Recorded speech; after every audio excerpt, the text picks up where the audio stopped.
What we're going to go over tonight are some interviewing fundamentals that you can use both for online interviewing and also face-to-face when you're meeting people in person. And we're really excited for you guys to be sitting in on this tonight as well, because a lot of the tips that you're going to be learning is going to be really helpful for your networking, especially at the Career Connections Forum next week, which I hope you've all signed up on. So we're really looking forward to that. So a lot of these tips that we're going to go through, you're going to be able to apply in that networking. Okay, so what are we going to cover? We're going to look at different types of interviews, so from the online to face-to-face. Go through those fundamental skills that you need to know, and talk a little bit more about how it translates to networking. Okay, what is interviewing all about? What are they looking for? What are you being assessed on? So a big part of the ultimate goal with interviewing is see how you fit in with their team. You know, when we work with our colleagues, we have to sit next to them for 8 hours a day, 5 days a week. A big part of that is seeing how you fit in with their team dynamic. How do you make people feel? That's a big part of the interview process. Always think about, how do you make people feel? How can you turn it into a two-way conversation so it feels less like an interview? And then a big part of the interview process is assessing the culture fit. How well do you fit in with that company culture, their organizational values? Are you on board with them? And every company has a very unique goal and very unique dimensions to their company. So it's all about understanding the big picture of what they're really about. And then they're looking at the job fit. So do you have the skills and the experience for the role? Are you actually going to be able to fulfill the tasks that it demands day to day?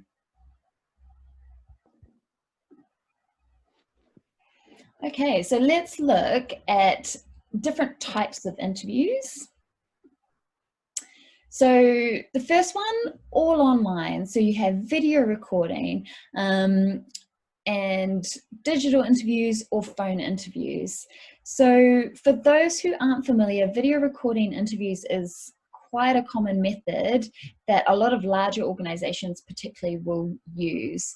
So basically what it entails is you are sitting on your computer. You normally have to download a platform or be taken to a portal where the company will screen certain questions for you to answer. So for example, one question might be, why do you feel like you'd be a great fit for the role? You're often given about a minute to prepare your answer, and then you have to record it online. So you often get a few minutes to actually deliver that recording. Sometimes you can play it back and watch it, re-record it. Sometimes you get that one chance. So it's quite a demanding process that takes a lot of practice. And then of course you have digital interviews, whether it be on Skype, on Zoom, where you're talking to a person but online. And then, you know, a lot of companies still do over the phone interviews the old school way. But a big part of this process often is used as pre-screening. So it's an efficient way to get through a lot of candidates who might be across the globe in different time zones. Often it would be someone from the HR team, recruitment, just doing an initial screening of your company fit and the basic requirements of the role. And then normally as you get closer towards the end of the process, you would be invited in for a face-to-face interview where you get to meet a real person, and often that's the hiring manager, the person that you'll be reporting to day to day, or someone else in the team as well. A lot of this is about digging deeper, really understanding, do you have those competencies for the job description? And again, you know, looking at your team fit, looking how you're going to get along with people day to day, and also assessing the management style. Is it a good fit for both you and the manager? Could you work together effectively? And then we also have assessment centres. So assessment centre is a great way to get a large group of candidates together on the same day at the same time. So often, you know, you'd be invited to an assessment centre day that runs, say, from 9 to 5.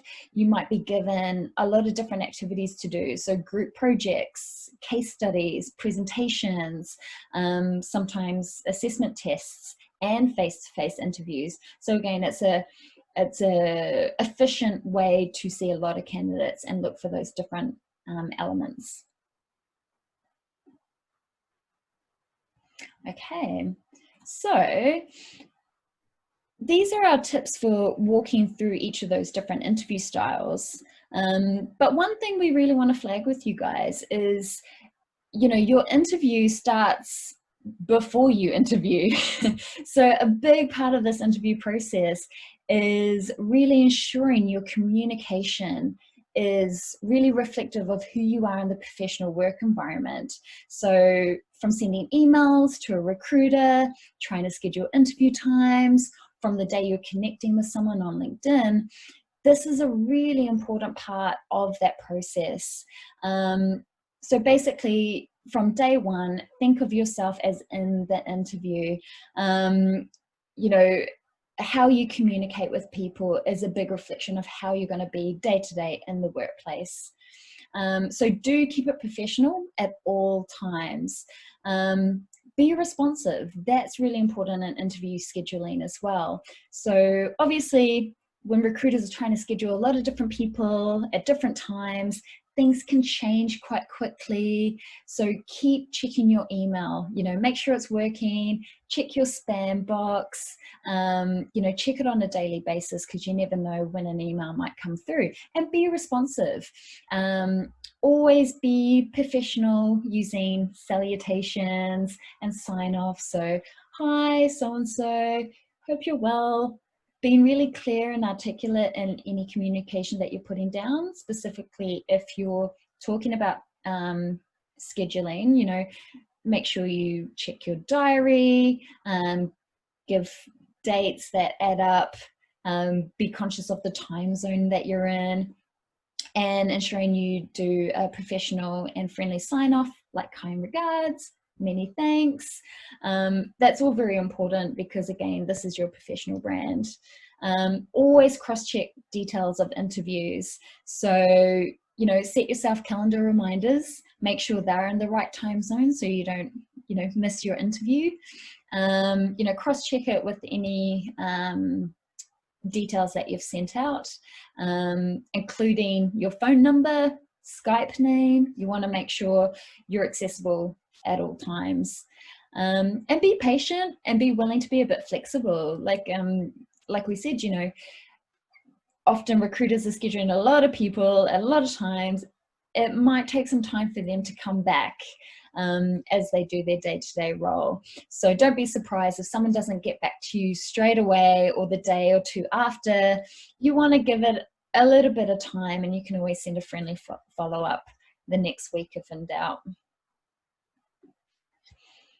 Okay, and just some tips for online interviewing. Setting the scene is really, really important. And again, this is going to apply to you if you're attending the Career Connections Forum next week.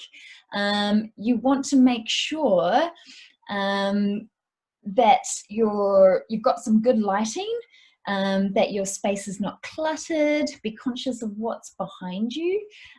People are assessing your environment as well. Make sure you log out of any other apps on your laptop. Have your phone on silent,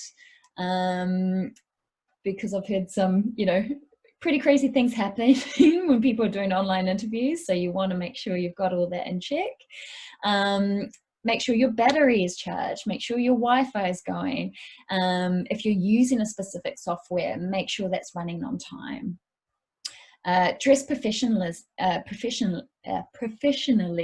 so as if you're going into workplace. So, you know, suit up, dress to impress, because again, that first impression really counts.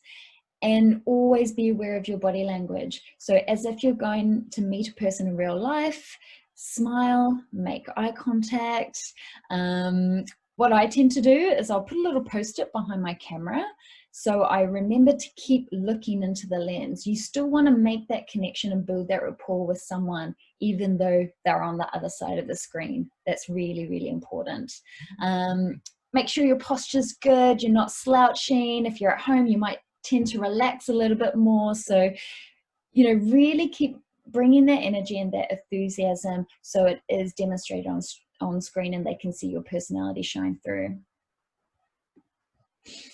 And face-to-face interviews. So again, you can apply a lot of these things in terms of body language, engagement. In terms of getting to your interview, especially if you have to travel across the city, particularly in London on a more regular day, you might be taking the tube.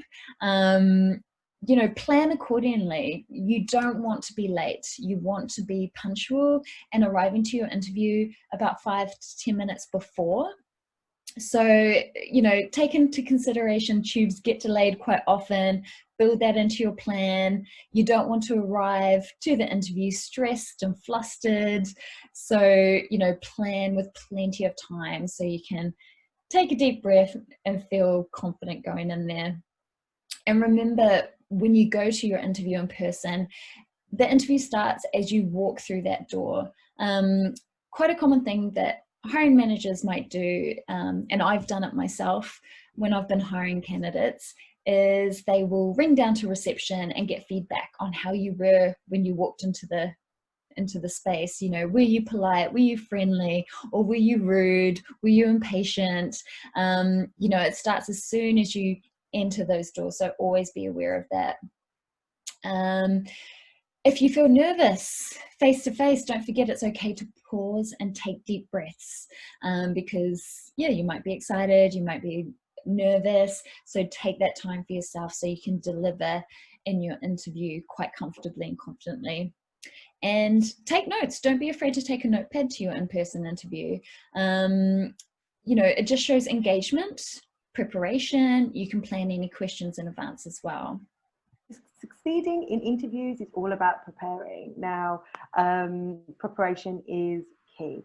The more preparation you do, the more confident you're going to feel, and the more you're going to sound credible that you know your stuff during the interview. So, first things first, let's research about the company. So we want to explore about their company culture and values. Most often than not, the company will have an about us page. They will mention something about their team values and culture. And they may have a nice little video there for you to look into, where they'll have some testimonials from their staff. Also have a look if they have a social media page as well, because that's where they'll have a little bit more of a personality about how the team kind of interact with each other, maybe on Instagram or Twitter. So something really to look into, just so you can have a really good understanding about how they operate as a unit. Also have a look at their competitors. See what they're doing, see what their competitors have delivered in the market as well, because that shows that you understand the product, you understand what they do exactly, and who their direct competition is and how. And it shows a little bit of thought leadership there as well. So I think it's quite important to make sure you do that competitor analysis also. With that may come the financial health of the company. Sorry, no worries. How much do they value each year? What's their revenue stream? Where do they make money? How do they make money? So having that insight will definitely make you seem credible in the interview, along with market positioning as well. And I think those last three things really go hand in hand. The interviewer. Some people are a bit afraid to go stalk their interviewer on LinkedIn, but I would fully recommend it. Go and see their background, understand their own journey, how they got to where they have today. You may find that you have some commonalities as well, like attending the same uni, or people in their team may have attended the same uni, things like that, hobbies, kind of certifications that they may have done. And those are very much conversation pointers that you can kind of draw on during the interview. So it's quite important to go and see what your interview is about, and you can definitely do that through LinkedIn. The job and you. So make sure you understand that job description inside and out. you've read what they are asking of you, understand the day-to-day activity. And that is very much a really good question to ask as well. If you feel like during the interview you've still not got a good understanding of what the role is on a day-to-day basis, definitely ask them. Accomplishments, think about the numbers they may ask you, especially if it's like a sales or account management role. They will want to know your numbers as well, so make sure you have them to hand and you can reel them off one after the other. It shows that you understand what you are bringing to the table and the value that you're adding. And each star story that we'll come on to later on, you must show how relevant you are to what they're asking for on that job description. And every experience that you talk about in your star stories should correlate to the job description in some way, to make sure that you're super relevant, because the more relevant you are, the more interested they're going to be. And we've finished off by saying ask questions, because there'll be a space at the end for you to ask questions, and we'll kind of touch on the type of questions you can ask in the following slides. Oh, and also we do have an interview research questionnaire that's on Career Essentials. So if you are looking for inspiration about the type of questions you can ask, you can draw onto that document, and obviously all our resources can be found on Career Essentials. Cool. Okay, so the next slide, we want to talk through the type of questions that you'll be asked. So to begin with, let's talk through traditional and conversational. So if we pick the top one, why do you want to work for us? Or why do you want to work for this company? So this is very much to understand you as a person, your personal goals, motivations, values. And that's where you really draw on that research that you were doing previously to show how in line you are with them as a business. So these types of questions tend to be a bit more open, and really touch on your personal achievements and personal kind of motivations. The next one. Behavioural. So this can also be known as a competency question. So again, very broad, very abstract in some cases as well. And this is where you can apply a very kind of generic question and draw it to your own personal experiences. So tell me about a time when. And they may then draw on various competencies such as teamwork, organizational skills, a variety of generic competencies that pretty much in each interview you will be asked in some way, shape or form. So those are the second type of questions you can be asked. And then we have situational, which can also be described as technical skills as well. So what do you enjoy doing in your spare time? Tell us about something you are particularly proud of, and you can relate this to your professional experience or your educational experience, and this is your time to really show your technical expertise for your role. Okay, let's move on. Okay, now you may have heard us mention in our one-to-ones that you have with us about the multifunctional use of the targeted job search plan. It's not just a plan. It also is a document that you should save, because in there is all your insights into what you liked about the companies in the first place, what you liked about that particular role that you have created this plan for. So you should always utilize it in your interview planning. Responsibilities I want to take on. That should help you frame your answers really for and coming up with examples, because the responsibilities that you wanted to take on for your target role should really shape your star stories and really give you insight and understanding of what actually is entailed in that role. So it's really important that you draw on those particular bullet points, and also the skills gap area as well, because it may be that they ask you a situation or technical question and it refers to something that's mentioned in your skills gap. You can quickly identify and say, this is something I'm aware of. I have that self-awareness. However, I recognize this is something that I need to train more on or develop myself on. And I'm doing that through some self-learning or independent learning that I'm doing on the side. and that really then switches your answer to something that you may not have experience of, but you hypothetically can come to a solution during the interview and think on your feet, which is always good to do. So definitely save your targeted job search plans, because when you do come to the interview stage, they're going to be super useful. Now we're going to look at some interview fundamentals, so some of the key things to keep in mind and what to practice as you go into your interviews. So the first one is tell me about yourself, which a lot of the things we're going to touch on can translate to your elevator pitch as well. So if you're preparing your elevator pitch next week, this is going to be really helpful for you. Tell me about yourself is probably the hardest interview question, because where do you begin, where do you start, where do you finish?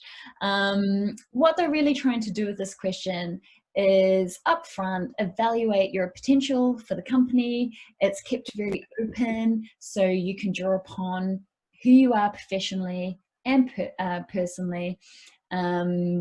So you want it to be strong. This question kind of sets the tone for the rest of the interview. It's a great opportunity to make a really strong impact from the very beginning. I think, I can't remember what they say, but they say, it's the whole first impressions count, and those first 30 seconds when you meet someone, they're going to take that impression away.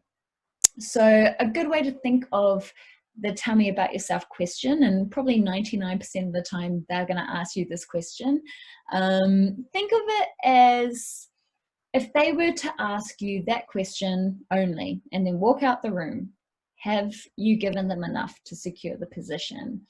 Again, it's all about how you make people feel. So this one's a really important one. Now, we've prepared a couple of examples for you. So pretend me and Mandy were interviewing for our career advisor role at undergrad campus. We're going to show you a not so great example and a much stronger example of the tell me about your question. And then we'll walk you through some of the things to keep in mind. So first we'll go to Mandy and her tell me about yourself. Hi, nice to meet you. I'm Mandy. I think I'm a great fit for your company because I really, really like the position. I would just love to work for your company because I think the role really matches my skills. What else? I did a little bit of research online and I read some great things about the company. So I think the company itself would be a really good fit for me. I hope that answers your question. Cool. Thanks, Mandy. All right, and here's my tell me about yourself. Hi, my name's Sarah. I'm currently working for an international study abroad program here in London, where my primary role is to help undergraduate students from all over the world secure internship opportunities here in London across a wide range of industries and functions. I have almost 7 years experience in international education, focusing on student employability. This includes corporate relations and supporting internship placements. Over the years, I've supported thousands of students throughout the entire placement process, including career advising, sourcing internships, and helping students navigate their experience. I also have a background in research consultancy, which has equipped me with a great knowledge of all industries. I'm very excited to be interviewing with Hult because I feel like its entrepreneurial and dynamic culture aligns with my eagerness to be part of an innovative educational environment. I've worked with Hult students in the past, so their energy and ability to hit the ground running in their work placements have always inspired me. So I'm really excited about the prospect of supporting them and further raise the brand profile and be part of the Hult community. Okay, cool. So Mandy, do you want to talk us through your tell me about yourself? Now, I think I'm the bad cop in this tell me about yourself, wrong answer scenario. So what was wrong with my video? I think had I been on the interviewer end of this and I'd received this answer, first thing, I know there was a bit of a lag on the video, but there was no eye contact. So I didn't really feel like I was talking to me. Obviously not dressed that professionally either. Casual jumper, frizzy hair is not really a professional look, especially if you are doing something that is online, video content, video interview. These things are things that people are going to analyze about you. So it's very important that you are dressed to impress. Not very specific either. I didn't give any specifics about my personal experience. I didn't mention any specific skills. There was no storytelling. So I just said that I liked what I saw and here I am and I'm a good fit. But that really isn't enough. You really do need to dig deep and give some really tangible answers as to why it is exactly you are a good fit. And by the end of the conversation, the interviewer should pretty much have everything they need to know about you and want to just dig a little deeper into what you've mentioned. And therefore the interview would then be a natural, organic conversation rather than having to really, really probe again to get the information that's needed. So there are the issues that I found in my example. Cool. Thanks, Mandy. And first of all, I love the expression "it's frozen on" in terms of my video. And I do apologize. My hair's probably not having the best day, and I did film this quite last minute this afternoon. But in terms of overall presentation, you know, I've got the blazer on. I've tried to dress a little bit smarter. I could probably, you know, improve my hair a little bit more. And actually, one thing I will say, because I did it last minute, my eye contact's probably not that great in this video, because I am reading off my notes, I do have to admit, but you all will have very well practiced pictures anyway. But yeah, so keep up that eye contact. That's really, really important. You know, I'm trying to really smile and engage with the person to bring across my passion for the role. In terms of the content, I'm really trying to keep it relevant for the role that I'm going for. So at the beginning, you know, I'm talking about my current experience and what I do, and then I'm probing into some of my relevant experiences and achievement to help me fulfill this role, trying to add some numbers in there just so they can see the size and the scope of what I've done in the past.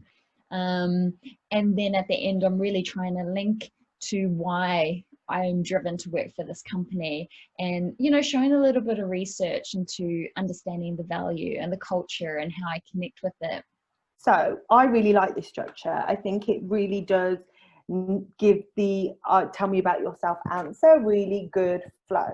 So if we start with present, so what you want to do is talk about what you're currently doing at the moment. So for a lot of you, it will be studying for your BBA, and really do say why as well. Just make it a little bit authentic to you. What made you choose business? What is it about business that you like?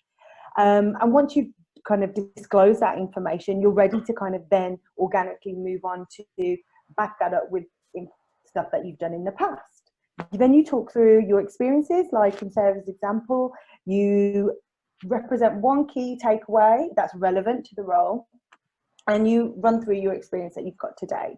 And if you haven't had previous work experience, then this is your time to draw on the project work, your volunteering work, your part-time roles as well, because, you know, each of those things also has value. The skills you've learned in those roles as well, that are also seen as valuable. So just because it's not kind of professional working experience doesn't mean that it doesn't have value. So please do feel like you can draw on that experience, because it's still worthy of speaking about. And then we move on to the future. So what you want to do is really finish on a high. So you want to talk about, so you've disclosed what you're doing at the moment. You've talked about the experiences that you can bring to the table from the past. And now you want to disclose how you can really shape that experience into the future.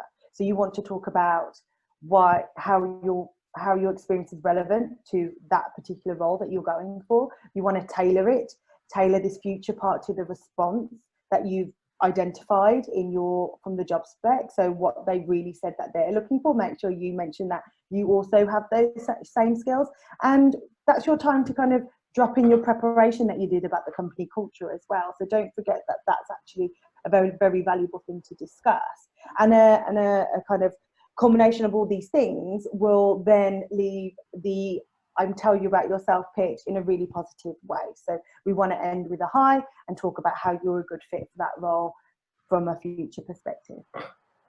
Okay. Also, we mentioned targets quite a lot.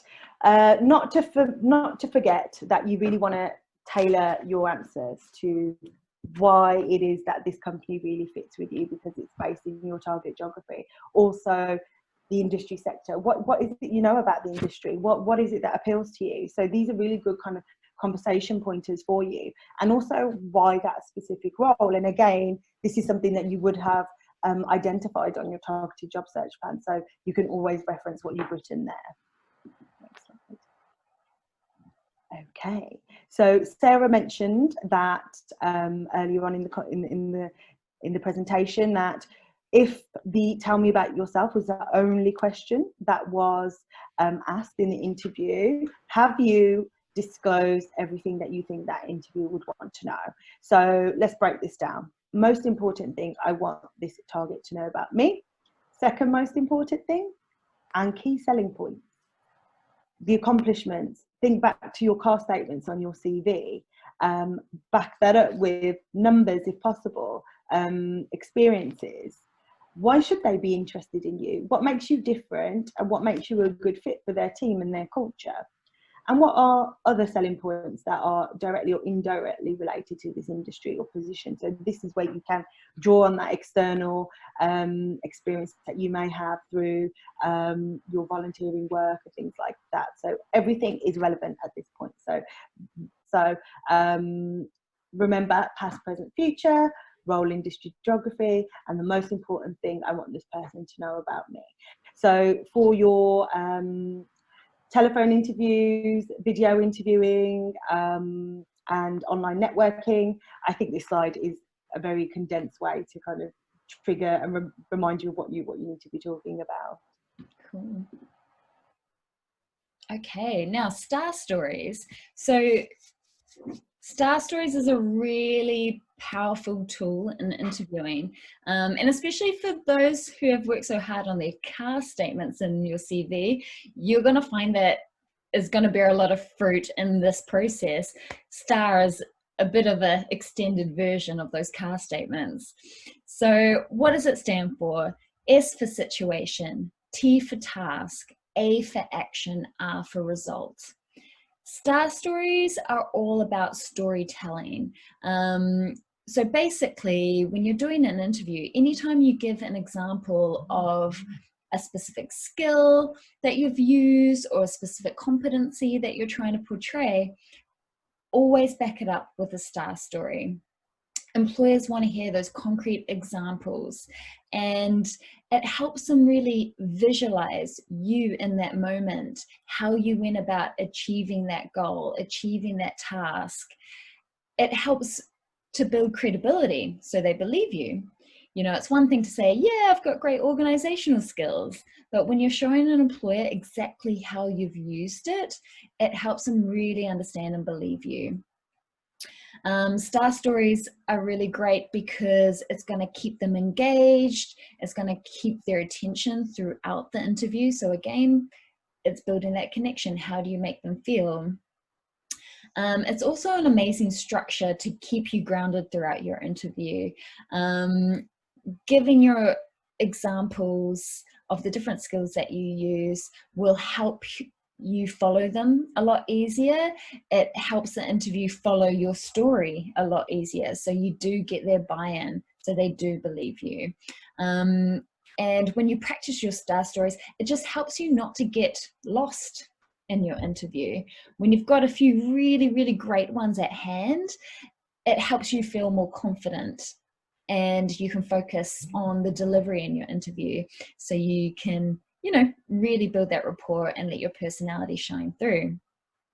So one of the key things with star stories is you want to look very carefully at that role description that you're preparing for and pick out perhaps 4 or 5 of the key skills that they really, really want. Are they looking for teamwork? Are they looking for great communication skills? Are they looking for great organizational and planning skills?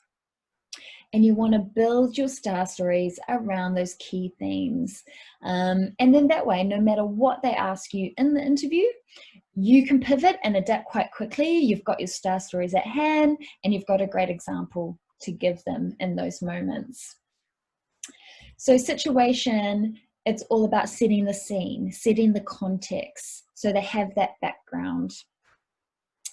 Task, what was the challenge? What was the problem? What was being asked of you in that moment, in that specific activity? Actions is all about how did you get there? And this is where you're letting your strengths really shine, you know, were there specific tools or specific strategies that you took? What were the actions that helped you achieve the results? And this is when you end on a high. You know, you always want to wrap up a star story with the positive results. You know, it kind of brings a sense of relief to the people listening. It's always great to see how much you achieved, how after they've heard about your story getting there. Always end on a high. Again, this is about how you make people feel. You want them to walk away understanding your sense of achievement. And so there it is. Saying it isn't enough, always display it. So I have a star story here that I can give you guys an example. So again, say I'm interviewing for my career advisor role at Hult, and I was asked to tell me about a time you've used effective organizational skills. So I'm going to give you a star story built around the different steps so you can see. So, tell me about a time I've used effective organizational skills. In my previous role, I was an assistant director at a study abroad work and study program where we were partnering with lots of different US universities, and our primary function was to help students find internships in London. In terms of my task, I was leading a team of 10 placement managers, and in our busiest intake, we had to source bespoke internships for over 400 students within a 3-month time period across a wide range of industries and functions. So organisation was crucial to our success to ensure we meet that deadline and ensure our students all had quality internship placements. So to achieve this, I delegated separate student caseloads to each placement manager, tailored to their area of expertise. Because it was very much a team effort, we had a lot of knowledge share. So I organised quick 10-minute huddles each morning so we can communicate each other's workload, address any concerns, which helped me reallocate tasks to different placement managers so everyone can meet their goals. I organise an Excel tracker to see everyone's progress so I can communicate it to other stakeholders. And because my role was so varied, each morning I would go through my own daily to-do list in detail, making priorities of what was urgent and what was not so urgent. And I spoke to my manager if there was any doubt where those priorities lay. I also made lists of any activities that were in progress or activities that I was waiting on to ensure that I could proactively follow up and keep things moving along. And so, because of that organisation, we met our goal to place all 400 students by the semester deadline, with really positive feedback from both the students and the employers we were working with which really reflected the quality of the placements in that tight time period. So what I've done there in that star story, you know, I've really tried to keep it relevant to the role that I'm working towards, that I'm interviewing for, trying to sell some key strengths that could help me in the role. And I'm trying to paint a picture with some numbers as well, just so they can see the size and the scope of that story. And especially when you're talking about teamwork as well, what's important is don't leave your own strengths behind. Don't forget to mention what you did. So I tried to, even though it was very much a team effort, I tried to highlight some specific things that I actually initiated, so I could also show my individual organizational skills. Now, I'm going to tackle this very, very hard and difficult and daunting question. We get a lot of feedback about this question and how people find it really difficult to answer and they're not quite sure how to approach it. So I'm going to give you a little top tip of how I like to do it, and then I'm going to frame an answer as well. So I like to use my strengths to work on my weaknesses. And by doing that, as you deliver your answer to this question, you're almost spinning the story. So it's not about your weaknesses, really. It is, you very much want to concentrate the answer on your strengths and how you utilize them to do things better and improve. So I'm going to talk through a weakness of mine. Okay, so one of my greatest weaknesses in the workplace is saying yes. Previously, when I worked at a digital company, I was the sole recruiter in the business. So all recruitment was my responsibility. And I found that I had to answer to many, many stakeholders. And by doing that, I found that they would lean on me for everything recruitment related. So I found myself saying yes to a lot of tasks that sometimes were not within my remit. However, that was mainly because I wanted to prove that I could do the job, I could rise to the challenge and also deliver. However, that's not possible when you have your own responsibilities and your own KPIs that you're working towards. So how was I going to tackle this? I decided that I would use my strengths of organisation and communication and stakeholder management to identify where the problem was.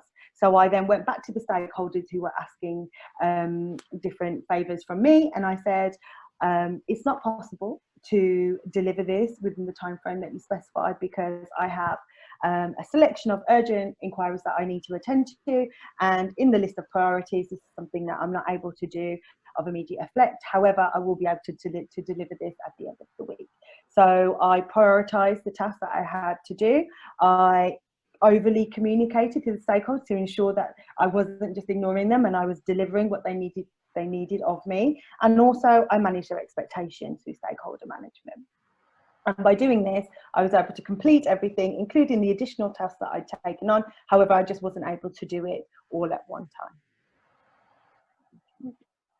So I hope that gives you a bit of perspective of how you can use your strengths and kind of flip the weakness, so it no longer becomes a weakness, because you're showing the employer, actually, I'm able to identify that this is something that I struggle with and I'm going to use my strengths to rectify that weakness. Okay, so we've listed a couple of things here for you to reference at a later date. So if you have an interview in place or you've been asked to attend an interview, do reference the slide, because if you're struggling for inspiration, this can give you a couple of pointers to draw on and help you frame your star stories. So as I mentioned earlier, it's not just about referencing commercial experience. You can talk about personal history, family business, education, volunteering. Sports is a really good one. Observations and hypothetical as well, which is not something that we wrote on there. And then we've got some questions on the side for you to consider to make sure that you're including all the relevant information, so you've got those really good structured star stories. And again, another slide for you to reference at a later date is some 10 common interview questions that we come across quite regularly, and we also used to ask in our previous roles as well. And obviously top on the list is tell me about yourself. However, you'll notice that there's questions about teamwork,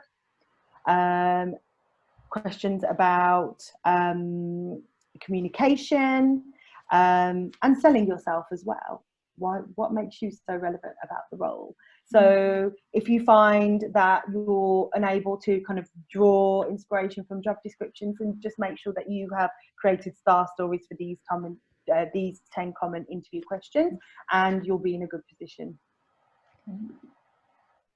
Great. So we're nearly at the end, guys. So closing your interviews. Asking questions at the end of the interview is so important. So usually at the end they'll ask, do you have any questions for us?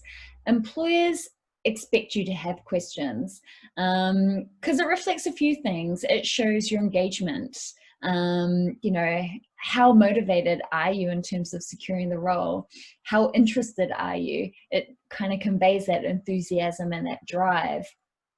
So they most definitely expect it. In fact, you know, a lot of employers are worried if you don't go in there with questions.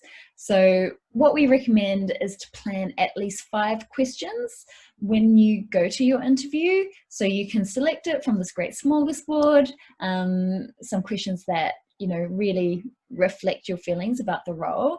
And we say prepare 5 because you never know what might get covered already in the interview content, and you want to show that you're listening, you want to show that you're engaged. So you've got a few backups to choose from if that's the case. But our favorite tip at the very end of the interview, try to ask about the interviewer. So that's why we've started there in the corner. And this is all about turning the tables and encouraging them to talk. And people love talking about themselves. So, you know, it's a great way to encourage that further two-way conversation, to further engage them in the interview as well. So, you know, for example, you know, if I'm interviewing other advisors and they ask me, what do I love about Hult? You know, it gets me really excited. You know, it gives me a really great feeling. I get to talk about how awesome you guys are and what I, you know, enjoy working at Hult. And, you know, it can often leave the interview on a real high, on a real positive note. So you're leaving with a great impression. Just like you're going in there with a good one, with your tell me about yourself, you can leave on a really positive note with your question as well. So that's our top tip. Again, this is all about how do you make people feel? How do you leave that lasting impression? And just to add in there as well, as you are progressing through the interview, you are able to take notes. And it may be that they reference something during the Q&A where you're like, oh, actually, I would like to learn more about that. Jot it down, ask it at the end, because it really shows that you were paying a lot of attention, that you're insightful, that you want to know more, and their interview will lap that up. So I think if you find your questions that you wrote, your 5 questions had already been answered, that's a really good way to top up the 5 questions and show that you've been really listening. Yeah, awesome. And just as important, don't forget to follow up after the interview and send a thank you email or LinkedIn message, depending on what your communication platform is. So again, this is about you in the professional environment, and often sending a thank you email, you know, the next day, for example, is going to make a great impact. And sometimes in the hiring process, it could be a real deal breaker. You know, I've been in a position myself where, you know, if you've interviewed 2 really strong candidates and you're not really sure between the 2, sometimes this follow-up thank you email can make a world of difference, because again, it's reflecting you in the professional environment. How are you treating their clients? How are you treating their customers and their peers? So it can definitely help you stand out from other candidates. And of course, it's a great strategy to stay on the radar, especially if they've had a full day interviewing candidates back to back. It's going to help you stand out a little bit more as well. So we're going to put these slides up on Career Essentials. You can use this template, make it your own. What really helps is, you know, dropping in something specific from your conversation to jog their memory, again, show your engagement, that you had been listening. Yeah, and again, it's just really good manners, appreciating their times and their effort. Okay, so what we have here, again, before we wrap up, we just want to recap on a few of the elements that you can take from this interview skill workshop. And in a sense, this slide kind of brings together what we've been talking about in our networking workshop and this workshop. And what we recommend is definitely going back into our Career Essentials page and just doing a refresh on all of our workshop slides, because they do come together at the end to help you be a really strong candidate and be great in front of employers. So say, for example, so this is from our networking workshop. Ooh, bear with me. I'm kind of I think my mouse is stuck. There we go. So body language, again, with interviewing, but networking, it's absolutely vital. Smiling, making contact, showing that engagement. So you can always go back over our networking workshop to have a look at that in more detail. Asking open questions. So, you know, this is great at the end of your interview, but also crucial in networking. So it's showing that interest, it's building rapport, it's helping keeping the conversation flowing. And then of course you've got your elevator pitch / tell me about yourself. It's going to help you make a really great impression, keeping it relevant to your target. And making sure you're bringing up those achievements up front so they know who you're really about and what your strengths are. I'm sure at the online Career Connections Forum next week, there's a lot of employers, you know, hopefully a lot of students are going to be participating, and every company is going to run their own session in a very unique way. So we're hoping most of you will have the opportunity to speak to the employers and hopefully deliver your elevator pitch, tell them about yourselves. But a great idea, if you don't get that opportunity with a specific company that you're speaking with, a great way to follow up is when you're connecting with them online, say for example, sending across a CV, or if you're applying for one of the positions on My Career, what you can potentially do is film your elevator pitch, film it as video, upload it to a Google Drive, so it's there in a cloud, and put a hyperlink on your CV so they could click on your CV and be directed to your targeted elevator pitch. So again, you can really make this relevant to that specific position that you're applying for, to the specific company. So you're really bringing those strengths and achievements to light for them to hear your elevator pitch. So yeah, if in doubt, if you don't get the opportunity next week, this is a great way to follow up and do that as well. And again, this is on our networking slides. After connecting with people at the Career Connections Forum, make sure you're following up, whether it be through LinkedIn, through email. Each company will talk about how they would like to connect with you and what the next steps will be. So to do that, you can always grab this kind of template off our slides, make it your own, make it bespoke to the particular conversation, to that particular company. Great. So we'll run through some Q&A. If you have a question, please feel free to pop it into the chat box. And we will go through them.